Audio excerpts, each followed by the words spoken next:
বাংলাদেশের অর্থনীতি বিগত দিনে in the name of market democracy, market economy, সব কিছু থেকে আমরা দূরে সরে গেছি।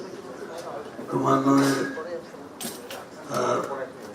পুরো ইকোনমিক মডেল অ্যাকচুয়ালি এমন পর্যায়ে গেছে যে এটা জাস্ট প্যাট্রোনাইজড ইকোনমি তাদেরকে প্যাট্রোনাইজ করা হবে, তারা মার্কেটে থাকবে, যাদেরকে তারা পাবে না তারা তাদের জন্য মার্কেটকে আমরা অপারেট করতে দিই নেই। তো আমার মনে প্রথমে আমাদের অফকোর্স এটা তো একটা মানে ইম্পর্টেন্ট সেক্টর, এক্সপোর্ট সেক্টরটা আমাদের মনে হয় সার্বিকভাবে ম্যাক্রো ইকোনমিক ইস্যুগুলো অ্যাড্রেস করা দরকার। আমরা কি ফার্স্ট অফ অল বাংলাদেশের ইকোনমি শুড বি রিক্যালিব্রেটেড, আমাদেরকে রিসেট করতে হবে পুরো ইকোনমিটাকে। We have to ensure level playing field. The market should operate on its own.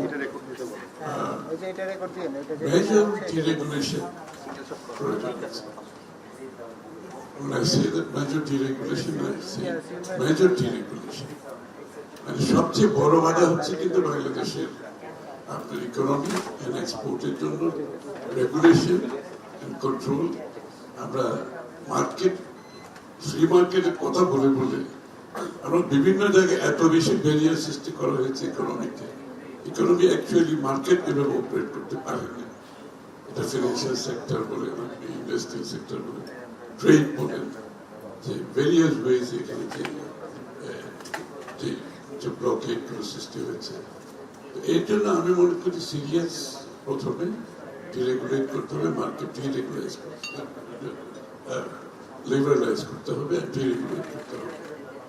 এবং আমরা কিছুটা এক্সপোর্ট লাইন গ্রোথের কথা বলি, আবার আমাদের প্রোটেকশনিজম এমন জায়গায় চলে আসছে যে কি আসলে ওই এক্সপোর্ট লাইনের গ্রোথের যে প্রিন্সিপাল যে চিন্তাগুলো আছে এখান থেকে আমরা সরে গেছি, যে ইম্পোর্ট লিবারালাইজেশন ছাড়া এক্সপোর্ট হবে না। আমার মধ্যে আপনি যদি ইম্পোর্ট লিবারালাইজ না করেন এক্সপোর্ট করার কোনো সুযোগ নেই। এখানে আমাদের এক্সপোর্ট বায়াসের মধ্যে আমরা গার্মেন্টসের নামটা সবসময় উঠে আসছে, যে গার্মেন্টসকে আমরা বন্ডেড ওয়ার হাউস দিয়েছি, ব্যাক টু ব্যাক এলসি করতে দিয়েছি, প্রেফারেন্সিয়াল মার্কেটের গার্মেন্টসের জন্য আমরা অ্যাক্সেস গুলো পেয়েছি। তাহলে ওয়াই গার্মেন্ট একা কেন, why not other sector should be given the same facilities? আমি যদি একই ফেসিলিটিস যদি আজকে আমি মনে করি বাংলাদেশে 10টা সেক্টরকে দেওয়া হয়, আই ক্যান নেম দেম, 10টা সেক্টরকে দিলে তারাও যদি বন্ডেড ওয়ার হাউস করতে পারে, তারাও যদি ব্যাক টু ব্যাক এলসি করতে পারে, এবং I can see that it is a matter of comparative advantage. আমার মনে হয় প্রেজেন্টেশন very rightly বলছে যে আমার এক্সপোর্ট করার জন্য আমার যে সমস্ত র মেটেরিয়াল আনার দরকার, এটা কি আমি ওয়ার্ল্ডের যেটা বেস্ট পসিবল, যেখান থেকে আমার কোয়ালিটি প্রাইসিং আমাকে সুইট করবে to make it A comparative advantage over others. এই অপশনটা না থাকে তাহলে কিন্তু হবে। আপনি যে কোনো প্রোডাক্ট যদি কম্পারেটিভ অ্যাডভান্টেজের আওতায় আপনাকে আনতে হয়, আপনাকে তো ওই সুযোগটা দিতে হবে যে বিশ্বের যে কোনো প্রান্ত থেকে, যে কোনো জায়গা থেকে আপনার কোয়ালিটি যেটা দরকার, আপনার যে প্রাইসিং দরকার, সেটা হতে হলে আপনাকে তাকে সেই সুযোগটা দিতে হবে। এবং আপনি তাকে সেখানে যে এক্সপোর্টের জন্য, গার্মেন্টসের জন্য যে সুযোগটা দেওয়া হয়েছে, আমি গোল্ড অর্নামেন্ট আমি কিছু আগে দুবাইতে গিয়েছিলাম, দুবাই ফরেন মিনিস্টারের সাথে আমি এগুলো আলাপ করছিলাম এই বিষয়ে। তা আমাকে জিজ্ঞেস করছে, তোমরা বাংলাদেশ থেকে, ইন্ডিয়া থেকে সব গোল্ড আসছে, এখানে জুয়েলারি আসছে, তোমরা বাংলাদেশে ওয়াইডে চুট হয় গোল্ড জুয়েলারি। কারণ হচ্ছে বাংলাদেশের গোল্ডের যে গোল্ড স্মিথ, তাদের ওয়ার্কম্যানশিপ যাদের আছে, এদের কিন্তু অনেকে আমাদের বর্ডার ক্রস করে ওদিকে চলে গেছে, because they have created the market. এবং ওরা কিন্তু গোল্ড বানাচ্ছে, গোল্ড ইম্পোর্ট করতে, ওরা আবার রিএক্সপোর্ট করতেছে। কিন্তু এই সুযোগটা যদি যেটা আমরা গার্মেন্টস দিচ্ছি, আমরা গোল্ডে যদি দিতে পারতাম, I don't C any problem. কারণ ওরা ব্যাক টু ব্যাক এখানে একটা প্রবলেম সবসময় চলে আসে। এই সুযোগগুলো যখন আমরা দেওয়ার কথা বলি, তখন বলে তো এখানে তো চুরি হবে, এখানে পিলফারিজ হবে। আরে চুরি তো হবে, চুরি গার্মেন্টস সেক্টরে হয় নাই? গার্মেন্টস সেক্টরকে কাপড় চোপড় গার্মেন্ট ফ্যাক্টরির মালিকরা কি বাজারে বিক্রি করে নাই? তারপরে তো সেক্টর তো উঠে এসেছে। এই যে বায়াস আমাদের যে একটু ফিয়ার থেকে যে লিবারালাইজেশন যখন আমরা যেতে চাই, ডিরেগুলেশনে যখন যেতে চাই, এই ফিয়ার গুলো সামনে চলে আসে। ডিজাইন, এলিগেন্স, বিউটি, সেরা পণ্য সবার জন্য জেভিকো। যেটা এক্সপ্লয়েট করবে, এখানে চুরি করবে, তো চুরি যদি করতে হয়, এটা তো গভর্নমেন্টের রেসপন্সিবিলিটি চুরি থাকবে। এটার জন্য পলিসি তো বন্ধ থাকতে পারবে, তাই না? আমি মনে করি টোটাল ইম্পোর্ট লিবারালাইজেশন, এই যে প্রোটেকশনিস্ট, এই রেভিনিউর যে কথা প্রেজেন্টেশন, কিছু রেভিনিউ কালেকশনের জন্য যে একটা আমাদের যে প্রোটেকশন, যে ট্যারিফের জন্য যে ইম্পোর্ট লিবারালাইজেশন, আমরা কিন্তু ফুললি কোনো সময় করতে পারছি। বারবার এই যে এখান থেকে যে ট্যারিফ আসবে, কারণ আমাদের ট্যাক্স বেস ইজ পুয়ার, সেটা আমরা ক্রিয়েট করতে পারছি না। যেখান থেকে আসলে আশার কথা, কিন্তু আমরা যাচ্ছি কোথায় ভিএটি, আমরা যাচ্ছি কোথায় সাধারণ মানুষের উপর ট্যাক্স করছি, আমরা ইম্পোর্ট ট্যারিফ করছি। কিন্তু এইগুলোতে কোনো দেশের ইকোনমিক থ্রেশহোল্ড ক্রস করতে পারবে না। If you want to cross the threshold, simply deregulation, liberalisation of the economy is a must. এবং এটা ছাড়া আমার মধ্যে কোনো কিছু করা যাবে না। আপনি লিবারালাইজ করেন, এবং রেভিনিউ আসতে হলে আপনাকে প্রাইভেট সেক্টর থেকে রেভিনিউ আসতে হবে, ব্যবসা এক্সপানশন থেকে আসতে হবে। ওই রেস্ট্রিক্টেড ওয়েতে আপনি ইম্পোর্ট থেকে ট্যারিফ আনবেন, তারপর আপনি ভিএটি জনগণের উপর চাপিয়ে দিয়ে সাধারণ মানুষ থেকে সবসময় কালেকশন করবেন। This are all good, but এর মাধ্যমে কিন্তু কোন ইকোনমি থ্রেশহোল্ড ক্রস করে আমরা নেক্সট লেভেলে যাওয়ার কোনো সুযোগ নেই। তো আমার প্রাইমারিলি আমি যেটা ফিল করি, we should go all out for deregulation, liberalization of the economy. এবং এটা ডিরেগুলেশন করলে যেটা হয়, ইজ অফ ডুইং বিজনেস এর যে ইস্যুটা আমরা একদম নিচে চলে গেছি, এখান থেকে উঠে আসতে হলে কিন্তু আপনাকে ডিরেগুলেশন করতে হবে, লিবারালাইজেশন করতে হবে। Otherwise is of doing business যে স্ট্যাটাস আছে এটা চেঞ্জ হবে। আমি একটা এক্সাম্পল দিই। আমি যখন কমার্স মিনিস্টার ছিলাম, গার্মেন্টস এর ইউরিয়া আছে না, যে ইউটিলাইজেশন, এটা ইপিবিতে ছিল। তো ইপিবিতে থাকলে যা হয়, ওখানে ব্যুরোক্রেসি আছে, ওখানে ড্রাইভিং আছে। তো গার্মেন্ট এক্সপোর্টার আমাদের দেশে বললো, তো এটা তো আমাদের সমস্যা হচ্ছে। তখন আমি তাদেরকে বললাম, আমি যদি ইউটিটা এক্সপোর্ট প্রমোশন ব্যুরো থেকে বিজিএমএ-কে দিয়ে দেয়, can you self-regulate? If you don't, if you can't, then I can't give it to you. But তোমাকে যদি কোনো technical support লাগে, I can give it to you. So you go back and come back and tell me, ওরা যদি করতে পারে, ওরা বছরে আমরা করতে পারবো। I took it out of EPB and gave it to BJP. Till today it is running successfully. কোনো ব্যুরোক্রেসি নাই, কোনো ড্রাইভিং নাই, কিছু নাই।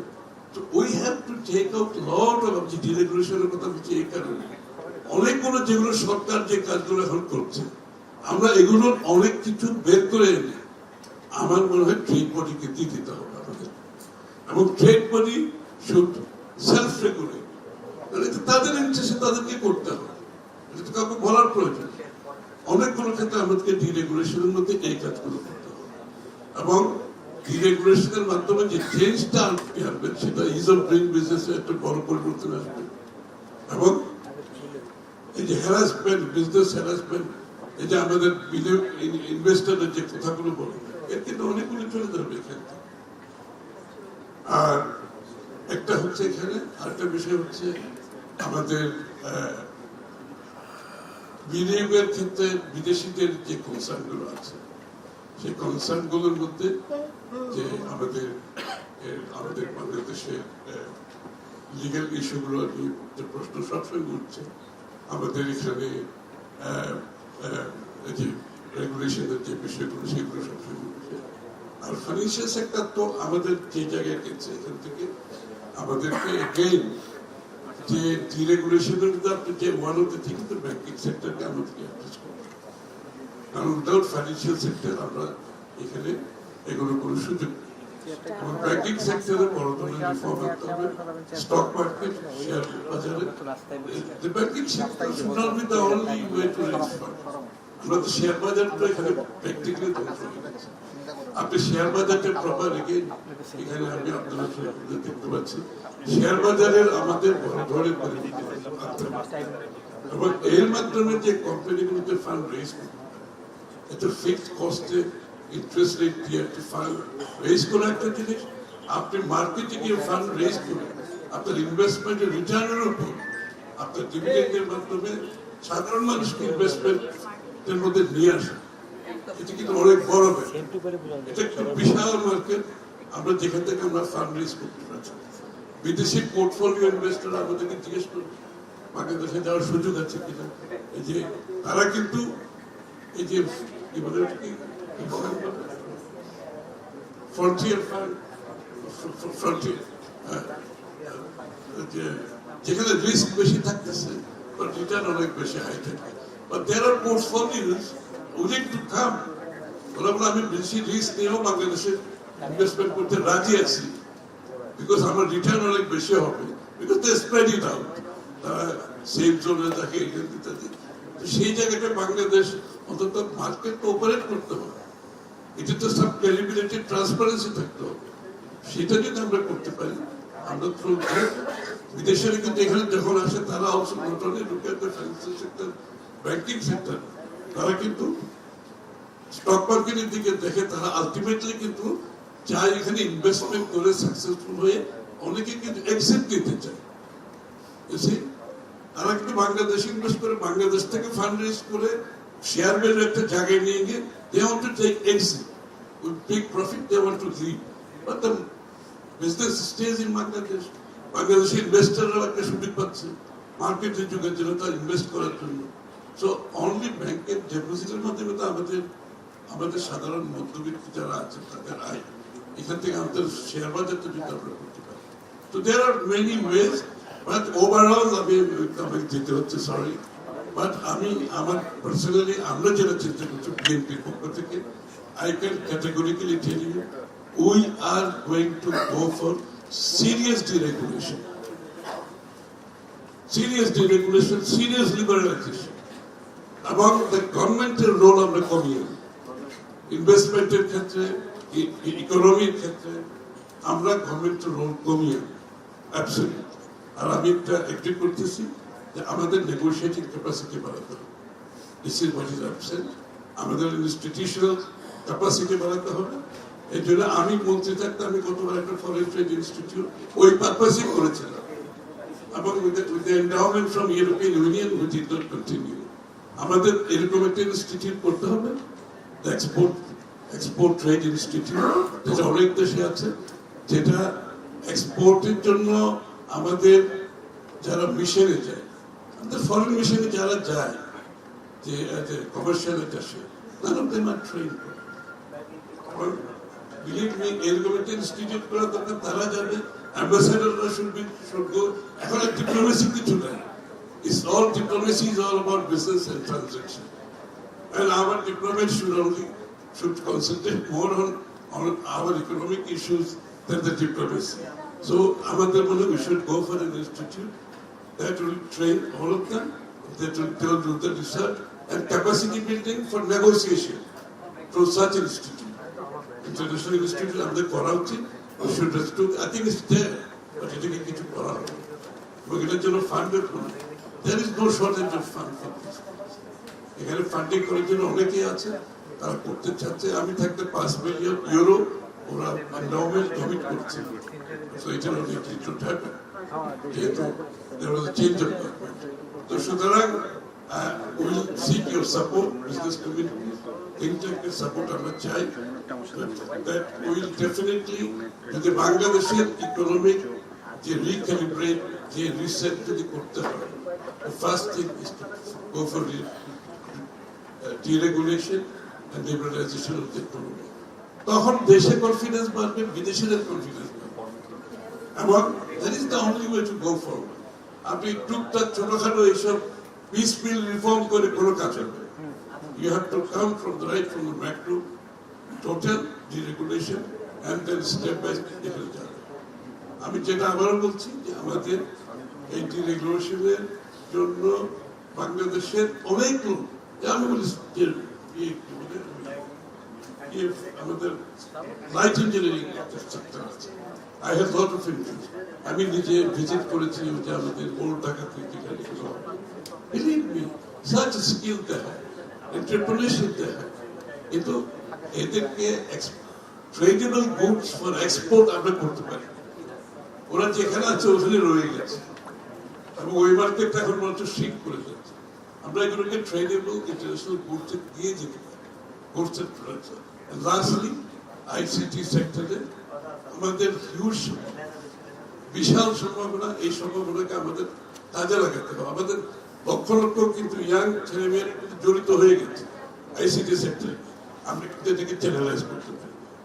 টু স্টার্ট উইথ দি আপনার বিজনেস প্রমোশনের জন্য আজকাল যেভাবে এইসব হাউসগুলোকে ব্যবহার করা হচ্ছে, এগুলোকে আমরা কি বলি,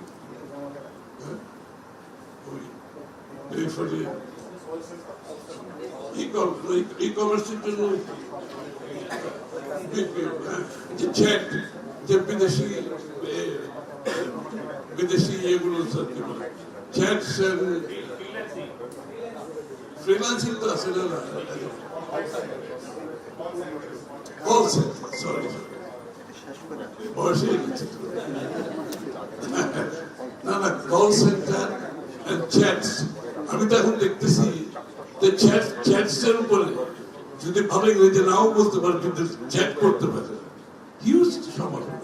এটা কিন্তু বাংলাদেশে আমাদের এগুলো কিছু, আমাদের ইয়াং ছেলে মেয়েদেরকে আমরা এখানে ইনভলভ করতে হবে, কল সেন্টার ইনভলভ করতে হবে, বিশাল market.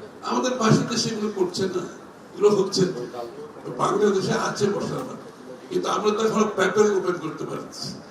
I don't see why not, what is the problem with that? আমরা তো অলরেডি বিএনপির আমাদের ইয়েতে প্রোগ্রামে বলেছি will open PayPal, will open ইট।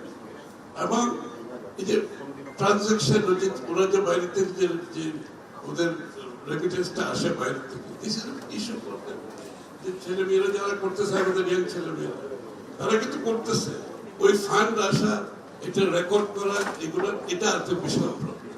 ব্যাপার নাই। তারপরে এগুলো flow of fund must be also. আমরা যদি ফান্ড ফ্লো যদি ইজি করতে পারি, ওই ভয়ে ভয়ে কত টাকা বাংলাদেশ থেকে চলে যাবে, এটা তো বেশি ওই ট্যাক্সের মধ্যে হয়েছে, ইম্পোর্টের জন্য।